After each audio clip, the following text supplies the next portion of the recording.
데살로니가 전서 1장 신약성경 329쪽입니다. 데살로니가 전서 1장 1절부터 5절까지 교독하겠습니다. 1절에 바울과 실로아노와 디모데는 하나님 아버지와 주 예수 그리스도 안에 있는 데살로니가인의 교회에 편지하노니 은혜와 평강이 너희에게 있을지어다. 우리가 너희 무리를 인하여 항상 하나님께 감사하고 기도할 때에 너희를 말하면 너희의 믿음의 역사와 사랑의 수고와 우리 주 예수 그리스도에 대한 소망의 인내를 우리 하나님 아버지 앞에서 쉬지 않고 기억함이니 하나님의 사랑하심을 받은 형제들아 너희를 택하시기를 안노라. 이는 우리 복음이 말로만 너희에게 이른 것이 아니라 오직 능력과 성령과 큰 확신으로 된 것이니 우리가 너희 가운데서 너희를 위하여 어떠한 사람이 된 것은 너희 아는 바와 같으니라. 아멘. 아멘. 데살로니가라는 지명은 오늘날로 이야기하면 그리스에 있는 도시라고 생각하면 됩니다. 사도 바울이 3번에 걸쳐서 전도 여행을 떠나는데 2번째 전도 여행에서 데살로니가 교회가 만들어지고 약 3주 정도 데살로니가 지역의 유대인 교회에서 복음을 전했는데 그들이 복음을 받아들였고 그 3주 이후에는 하도 핍박이 심해서 유대인들이 사도 바울을 핍박을 해서 결국은 그 지역을 떠날 수밖에 없는 그런 상황이 만들어지고 타 지역에 가서도 계속 데살로니가에 관심을 기울였는데 다시 방문하지는 못하고 디모데를 파견하고 갔다 와서 보고하는 내용을 보니까 3주 정도밖에 복음을 못 전했는데 그들이 잘 복음을 받아들이면서 신앙생활을 하고 있다라는 보고를 받고 그들에게 격려하고 또 위로하는 차원에서 데살로니가에 편지를 쓴 글이 데살로니가 전서 그리고 또 좀 있다가 후서 이렇게 기록을 해서 보냅니다. 바울은 이방인의 사도로 주님 앞에 부름을 받았다라고 사도행전에서 기록을 하고 있고 그래서 1차 전도 여행에서는 주로 터키를 중심으로 한 그 아시아 지역에 복음을 전했고 2차는 넘어서 유럽 쪽으로 복음을 전했고 3차는 이쪽 저쪽 다 한번 둘러보는 것으로 3차 전도 여행이 진행이 됩니다. 이스라엘 땅에서 그곳까지가 그 세계 지도를 보면 지중해를 중심으로 해서 그 바다 건너면 그 아시아 쪽, 터키 쪽이고 또 조금 더 가면 아래 지금 그리스 쪽, 유럽 쪽으로 연결이 되도록 그런 지명이 되어 있습니다.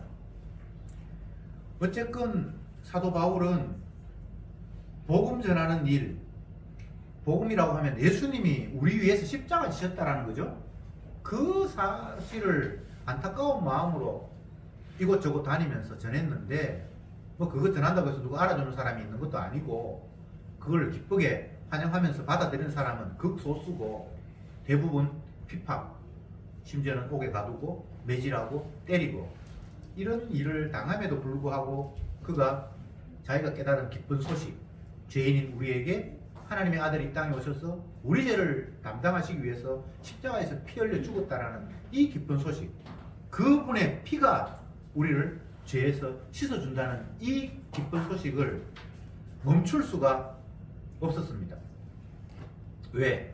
자기 마음속에 주의 영이 계속해서 부채질을 하니까, 움직이니까 자기가 스스로 자기를 자제할 수 있는 그런 환경이 되지를 못했습니다.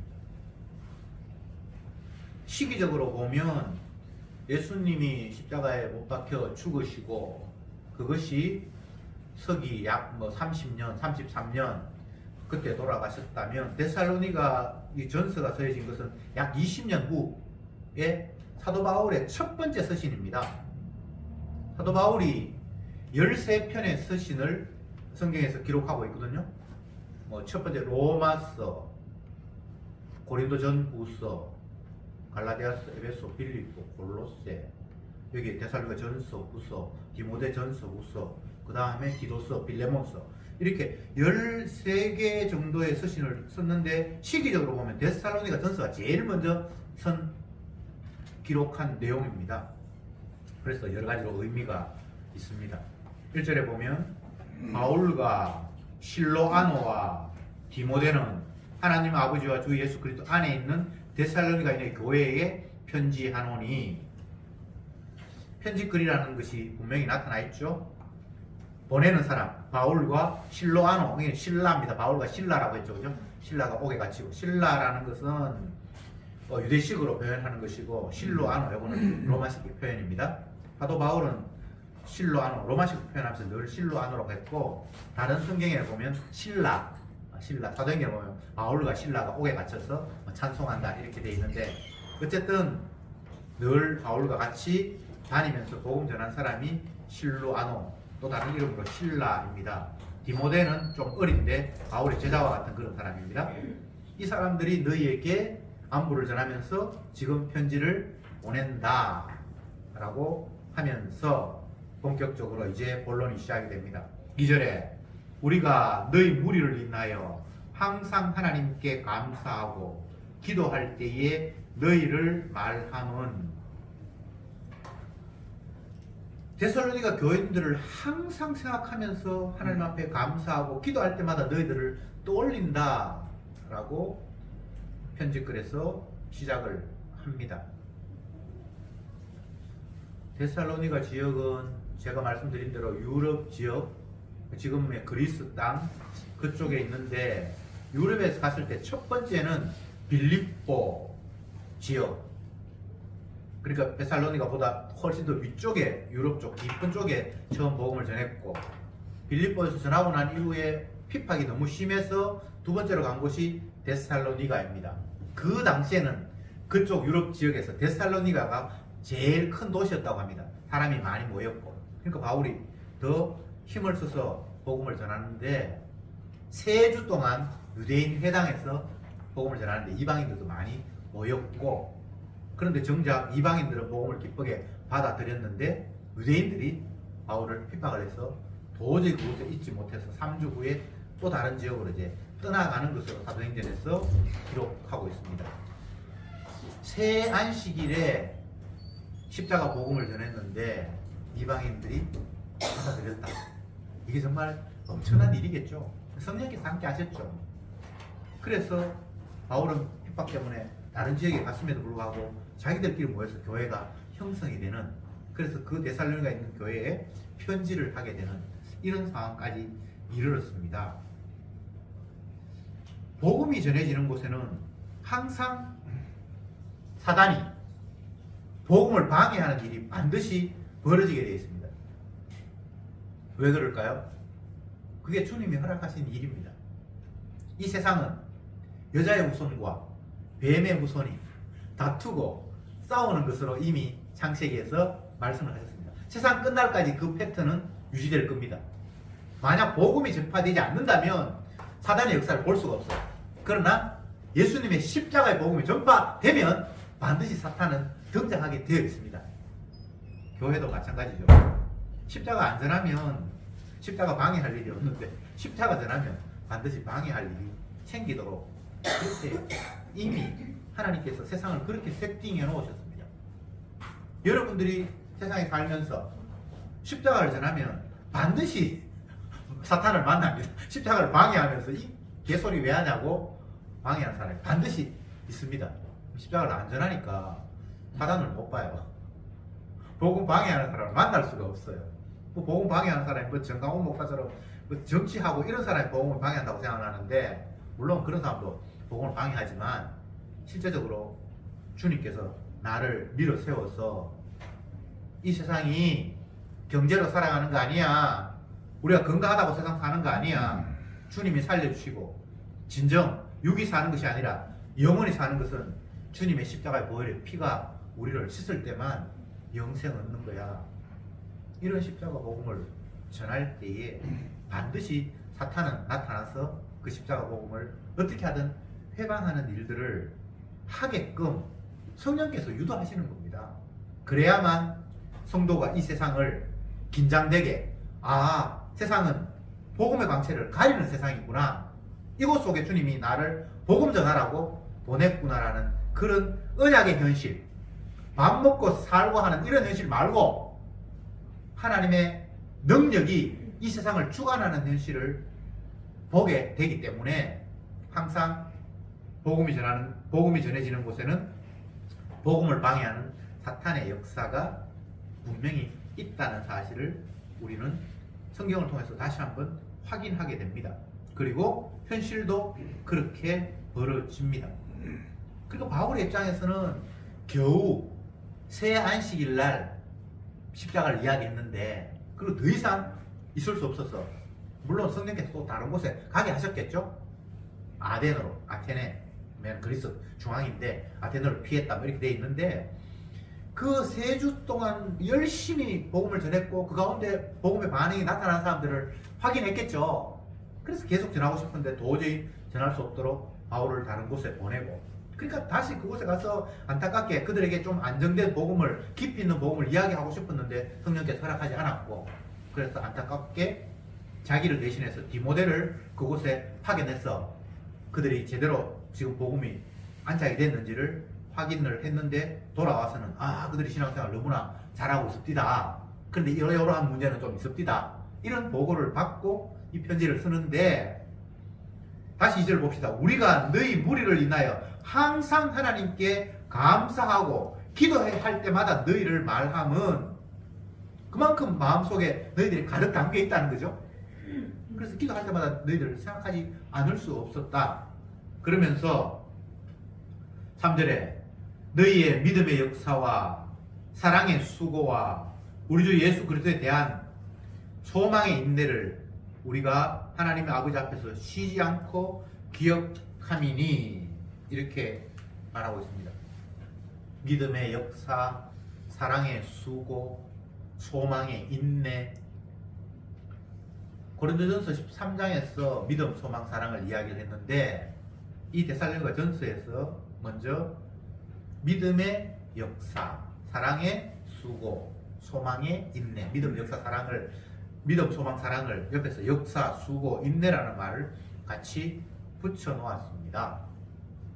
그러니까 성도는 이런 게 나타난다는 거예요. 믿음이 나타나고 사랑이 나타나고 소망이 나타나는데, 좀 더 구체적으로 표현했죠. 믿음의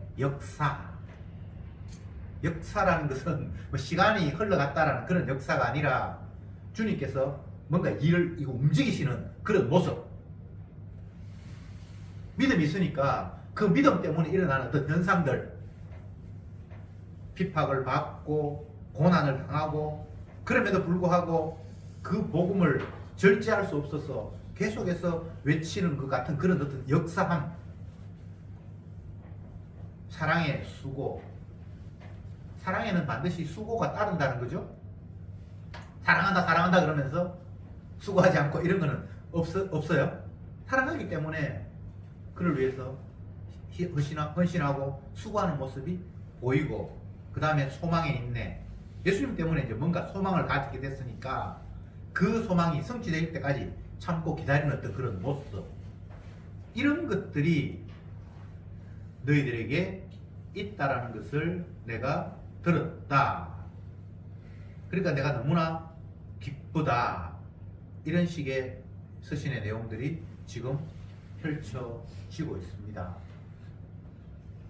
사람들은 믿음이라는 것들을 너무나 쉽게 그냥 어떤 상황을, 어떤 내용을 내가 수용하고 받아들인다라는 식으로만 믿음을 규정할 때가 많습니다. 성경에서는 그렇지는 않습니다. 믿음에는 반드시 어떤 양상들이 나타나게 되어 있습니다. 예를 들면 믿음의 조상 아브라함이다. 그렇게 하면 그가 하나님의 약속을 믿었기 때문에 그 아들을 제물로 바치는 일을 할 수가 있었습니다. 그게 믿음의 역사입니다. 나 믿어. 하나님께서는 죽은 자도 살린다고 말씀하셨어. 그리고 내가 이 늙었는데도 불구하고 네 자손이 하늘의 별처럼 바다의 모래처럼 많을 거라고 약속하셨어. 나 틀림없이 믿어. 이렇게 해놓고는 아들 바치려고 하니까 주님 이게 독자인데 바치면 대가 끊어지잖아요.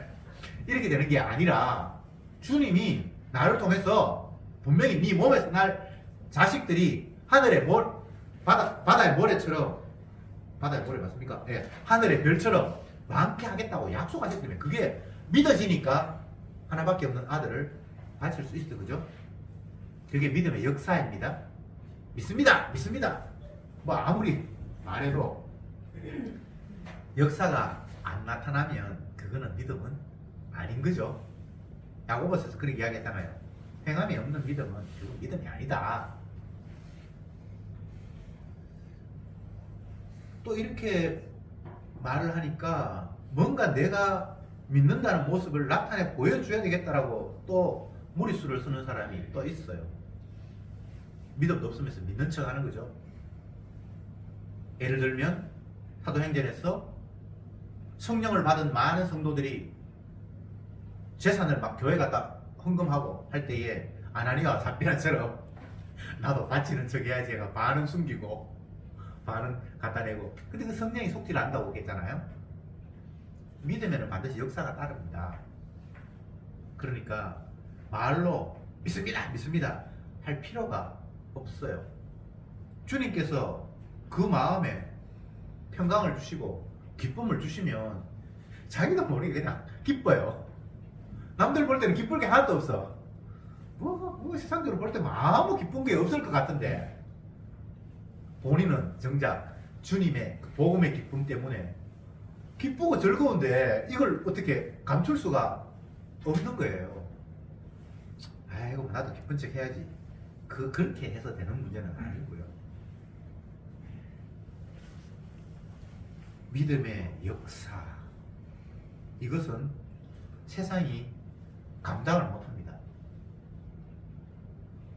데살로니가 교회 3주 동안 복음 전하기 이전에 사도행전을 보면 빌립보에서, 유럽에서 첫 번째 빌립보 교회에서 복음을 전했는데, 빌립보 교회라기보다는 빌립보 지역에서 복음을 전했는데 나중에 빌립보 교회가 만들어지죠. 그 빌립보에서 얼마나 바울이 복음 전한다고 핍박을 받았는지 옥에 갇히고 두들겨 패고, 바울과 실로아는 옥에 갇혀 두들겨 맞았는데 밤에 찬송을 부르고 막 이런 게 사도행전에 나타나요. 그게 믿음의 역사예요. 복음 전한다고 두들겨 패고 감옥에 갇혔으면 기가 죽었어. 이제 나는 내 혼자 구원 넣을지 모르지만 안 받으려는데 내가 굳이 뭐 전할 필요가 있겠냐. 이게 보편적인 인간의 반응이거든요. 근데 그게 그렇게 안 되는 거예요. 그리고 옥에 갇혀서 뭐가 기뻐서 찬송하겠습니까? 두드려 맞은 상처도 아프고 힘들 텐데 옥에 언제 풀려날지도 모르는 그런 상황에서 그래서 기뻐서 찬송이 나오겠습니까? 주님이 함께 하고 있다라는 모습을 그런 식으로 주님께서 보여주신 거예요. 여러분들도 뭐 그렇게 흉내를 낼 수는 있을지 모르지만 흉내 내는 것은 역사는 아니고요. 네. 복음을 전하게 하시면 주님께서 지혜도 주시고 용기도 주시고 내가 미처 생각하지 못한 것들을 떠올리기도 하시고 막 희한한 현상이 벌어져요. 내가 그것도 생각도 안 했는데 그 상황에서 그 말씀이 떠오르기도 하고, 그래서 하고 나면 야, 주님께서 그 순간에 나를 활용하셨다라는 것을 깨닫게 되는 거예요. 그래서 아, 이게 믿음의 역사였구나. 주께서 나를 잠시나마 그 시간에 활용을 하셨구나. 그런데 성도의 한평생을 돌이켜보면 평생을 주님이 나를 활용하시면서 사용하셨다는 그런 고백이 나와요. 물론 긍정적인 모습으로 사용할 때도 있고 부정적인 모습으로 사용할 때도 있고, 우리는 자꾸 그 사용을 긍정적인 걸로만 생각하는데 그렇지 않아요. 나약한 모습으로 내가 믿음 없음을 또 들키는 그런 모습으로 활용하기도 해요. 성경에 보면 그런 모습이 많이 나타나거든요. 사도 바울이 바나바와 의견 다툼 때문에 마가 한 사람 때문에 데려갈까 말까 하는 둘이 심하게 다투는 모습을 성경에 기록하고 있잖아요. 그런 모습은 은혜로운 모습은 아니잖아요. 베드로 같은 사람이 이방인들에게 열심히 복음 전하고 이방인의 집에서 음식을 먹고 교제를 안 먹는데 유대인이 오니까 안 먹을 척하고 벌떡이 나서 도망가고 이런 모습은 믿음의 모습은 아니잖아요. 성경은 그걸 다 하나님이 그를 사용하고 계시는 거거든요. 다시 말씀드립니다. 믿음에는 반드시 역사가 따르는데 그 역사가 긍정적인 모습으로 나타나기도 하고 부정적인 모습으로 나타나기도 하고 나를 죄인 만들기도 하고 또는 죄인에게서 나올 수 없는 주님의 능력이 나타나기도 하고 이렇게 이게 다 믿음의 역사예요. 우리는 활용당하는 도구입니다. 내가 부정적으로 사용돼도 어쩔 수 없어요. 부끄럽고 창피하고 애들 말로 쪽팔리고 그런 일을 주님께서 당하게 하십니다. 다윗 같은 인물들이 얼마나 하나님의 능력으로 긍정적인 일들이 많이 벌어집니까? 그런데 반대로 부끄러운 일도 엄청나게 벌어지거든요.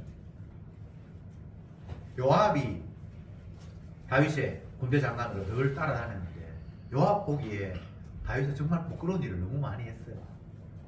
그 우리아를 죽이는 일에 그 외에 인구조사하고 많은 일들이 있거든요. 그게 주님이 일하심의 모습이에요. 왜 제가 이런 이야기를 드리는가 하면 우리는 하나님의 복음을 내가 활용해서 내가 그렇게 잘 복음 전하는 사람이라고 칭찬 듣고 주님 앞에 자랑하고 이런 거를 자꾸 활용하려고 하는데 우리가 복음을 활용하는 게 아닙니다. 하나님의 말씀이 우리를 이용해요. 근데 항상 우리는 거꾸로 생각하죠. 특히나 뭐 복음 전한다라는 그런 목사나 이런 사람들 보면 성경을 재료로 해서 자기가 잘 설명하고 해서 사람들에게 뭐 켜들고 그렇게 해서 인정받고 이런 걸 자꾸 그러니까 하나님 말씀을 활용하려고 하는 거예요. 성도들도 마찬가지예요. 은혜 좀 받고 복음을 알고 잘 설명하는 사람 같으면 이걸 자꾸 활용을 해서 자기가 이용을 하려고 하는 거예요. 그렇게 되는 게 아닙니다. 하나님의 말씀이 우리를 활용하죠. 그래서 우리는 만물에 찍기만도 못하도록 드러나야 되고 죄인으로 폭로돼야 되고 그런 가운데서 주님의 능력은 더욱더 주가 하셨다라고 고백하도록 하기 때문에 우리가 이런 모습으로 쓰이기도 하고 저런 모습으로 쓰이기도 하고 그냥 활용당하는 겁니다. 내가 하나님을 활용하거나 하나님의 말씀을 이용하는 게 있을 수가 없어요. 그게 안 되도록 돼 있어요. 성도를 주님의 언약에 삼킴받은 자다 그렇게 표현할 수 있는데 하나님은 자기가 약속한 언약의 내용을 실행을 하시는 분이거든요. 여호와의 열심히 이를 이루리라 이사야가 그런 표현을 썼는데 하나님이 말씀하신 것은 그분의 열심 때문에 다 이루어지는데 그 과정에서 주님이 우리 같은 쓰잘데기 없는 죄인들을 활용하시는 겁니다.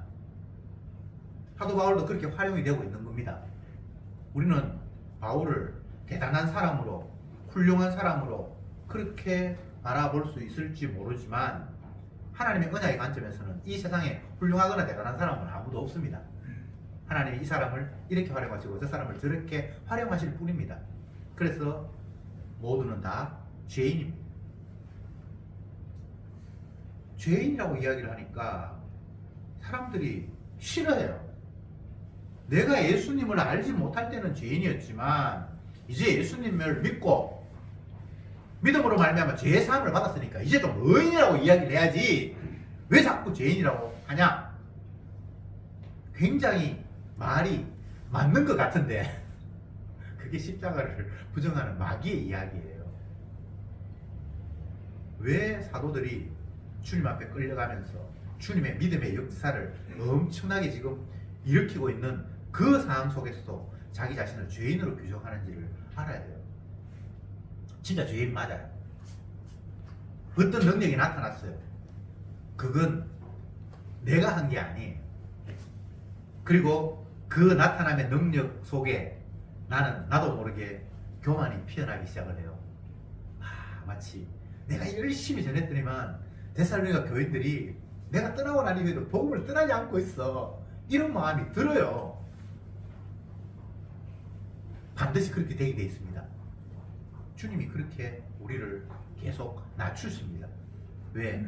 사람의 능력으로 복음이 전해지는 것이 아니라 성령이 하신다고 십자가 못 박혀 죽으신 예수님의 영이 그 일을 이루셨다고 하기 위해서 우리를 그렇게 활용을 하십니다. 그러니까 자기는 성령 안에서 죄인인 줄 날마다 깨달을 수밖에 없어요. 그렇게 돼야만 죄 용서하시기 위해서 피 흘리신 그 예수님의 십자가가 크게 보여지는 거예요. 그래서 성도를 죄 용서 받았다, 의인이다 라고 할 수 있지만 그것만 있는 것이 아니라 우리는 날마다 주 앞에서 죄인으로 드러나는 거예요. 그래서 의인이기도 하고 죄인이기도 해요. 그러나 실상에서 내가 느끼는 바는 세상 살면서 내가 진짜 치사한 죄인이구나, 더러운 죄인이구나가 더 많이 깨달아지는 거예요. 그렇다고 해서 용서가 없다, 주님의 십자가 피로 내가 용서받았다는 것이 안 믿어진다는 이야기가 아니고 이 두 가지가 중첩되어 나타나는 겁니다.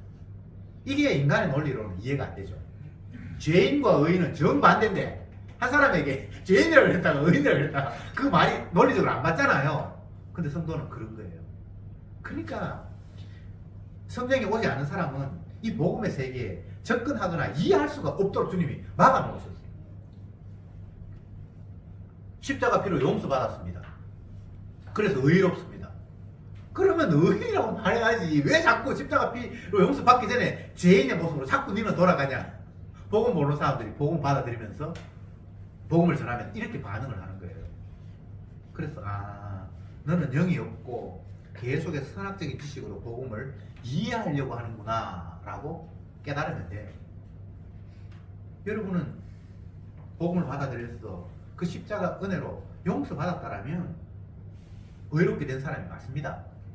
그럼에도 불구하고 그는 계속해서 죄인으로 살아갈 수밖에 없도록 주님이 두셨습니다.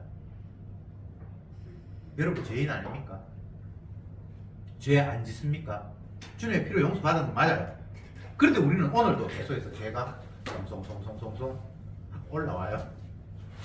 마치 물방울이 그 샘에서 송송송송송송 올라오듯이. 왜? 선악과 안 먹기 때문에. 하나님은 우리를 죄인으로 활용하십니다. 그러니까 우리가 날마다 죄가 나올 수밖에 없지요. 그러니까 그것마저도 주님이 언약하신 내용이고 주님이 계획하신 일이기 때문에 아멘으로 기쁨으로 받아들일 수밖에 없어요. 언제쯤 이 지긋지긋한 죄에서 벗어날까? 이 세상에서는 벗어날 수가 없습니다. 죄 아래 가두어 놓으셨습니다. 그래서 이 말을 또 잘못해서 그러면 뭐 마음대로 죄지으란 말이네, 그 이야기가 아니고 우리는 주님의 말씀대로 살고 싶은 마음이 간절하지만 날마다 죄인으로 살려진다는 것을 성경이 말씀하시기 때문에 제가 그 내용을 이야기하는 겁니다.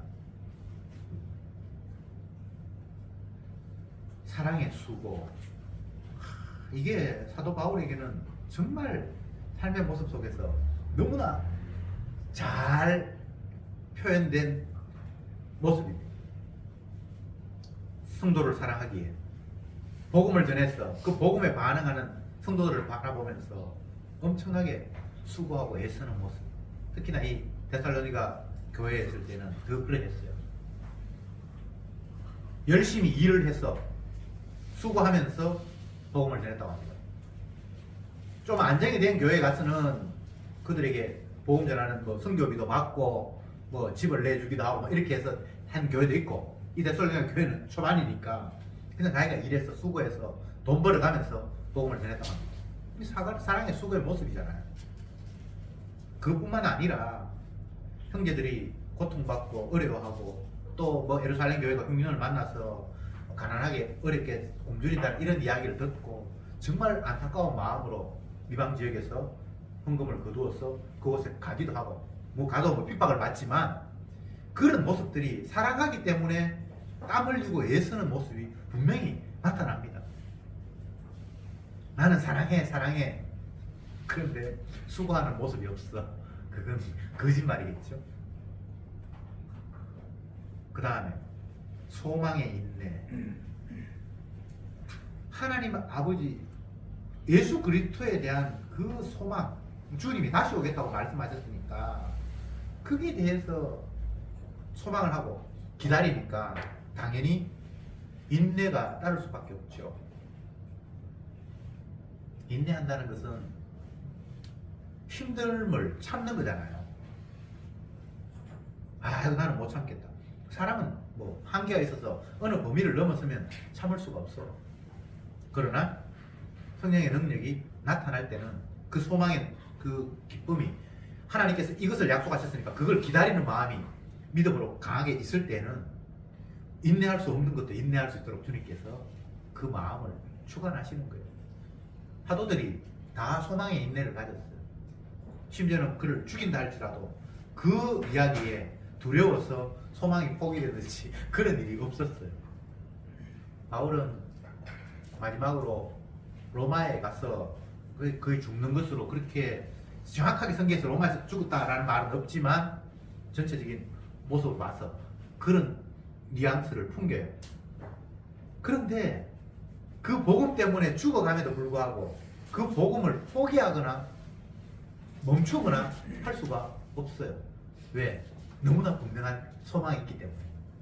하나님 나라를 소망하기 때문에. 데살로니가 전서가 5장으로 되어 있는데 매장마다 주님이 다시 오신다는 내용을 아주 강하게 이야기하고 있습니다. 이게 소망에 대한 인내죠. 성도들도 마찬가지입니다. 주님이 다시 오실 날을 소망하면서 살아가는 거예요. 그것 말고는 이 세상에서 우리를 버티게 할 수 있는 소망이라는 게 없어요. 주님의 나라가 곧 임한다. 주께서 다시 오시면 심판하신다. 그리고 알고 죽정이를 나눌 거다. 앞 시간에 우리가 마태복음 25장을 봤는데 그게 또 똑같은 내용이잖아요.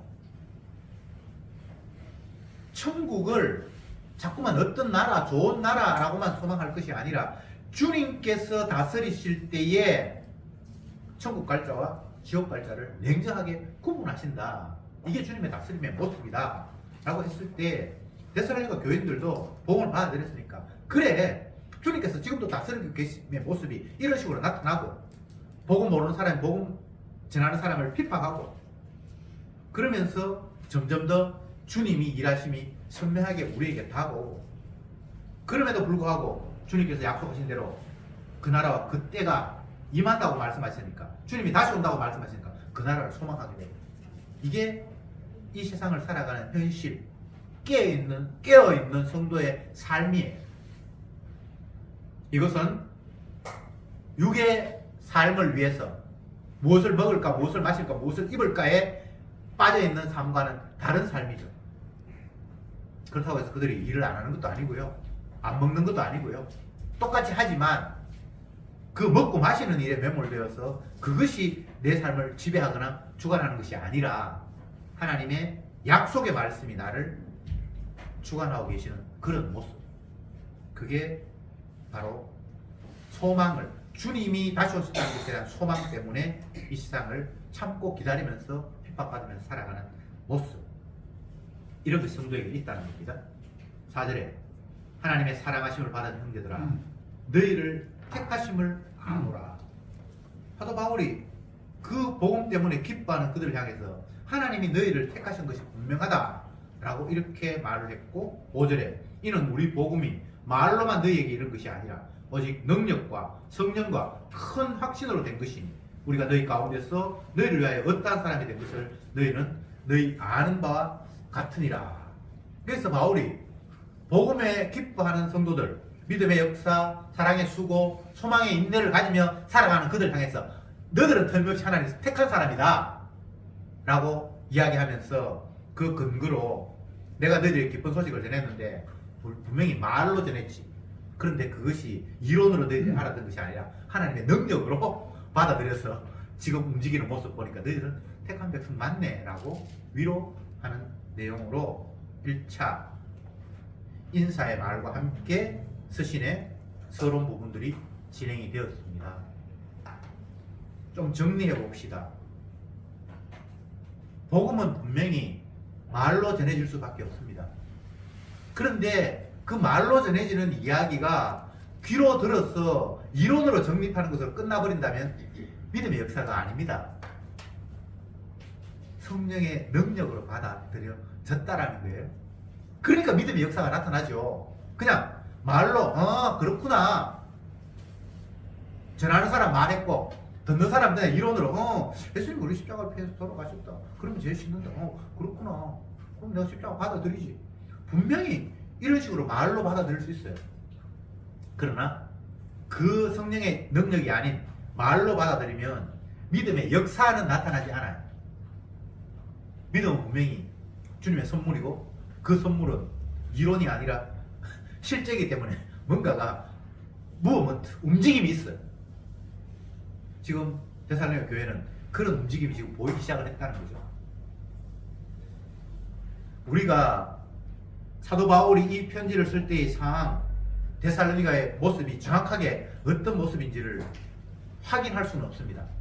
그러나 여기서 믿음의 역사, 사랑의 수고, 소망의 인내를 말하면서 너희들에게 이런 모습이 보였고 내가 말로 복음을 전했지만 너희들이 말로만 받아들인 것이 아니라 하나님의 능력이 임해서 뭔가 지금 반응하고 있다. 그러니까 너희들은 택한 백성이 맞다라고 이야기했을 때는 엄청난 일이 지금 일어나고 있었던 거예요.